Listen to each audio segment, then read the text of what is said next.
এই টেম্পু বান্দির পোলা ইরানে হামলা চালাইতে বলছিল কে? আব্বা, আমার ভুল হয়েছে।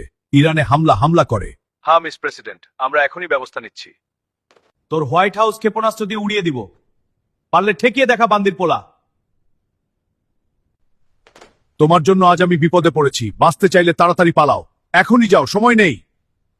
পাগলা কিম জং কেমন আছো নিক্ষেপ করেছে।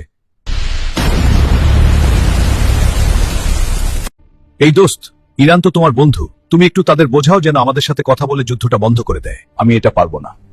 তোমরাই তো তাদের উপর আক্রমণ করে রাগিয়েছে। তোমরাই গিয়ে বোঝাও। এখন আমি কি করব? আমি যুদ্ধ বন্ধ করতে চাই। দয়া করে যুদ্ধটা থামান। আমরা যুদ্ধ চালিয়েই যাব। তোমরা পারলে আমাদের ঠেকাও। আমি তো শুধু যুদ্ধটা থামাতে চেয়েছি। ট্রাম্প তুই বলে ইরানে আক্রমণ করার জন্য প্রস্তুতি নিচ্ছ। হ্যাঁ আব্বা। তোর সাহস কিভাবে হয়? আমার বন্ধু ইরানে আক্রমণ করতে শালার পুত জুতার বাড়ি খা। আমি আর আক্রমণ করব না আব্বা, আমারে মাফ করে দাও। আমি আর আক্রমণ করব না আব্বা, আমারে মাফ করে দাও। আমার শিক্ষা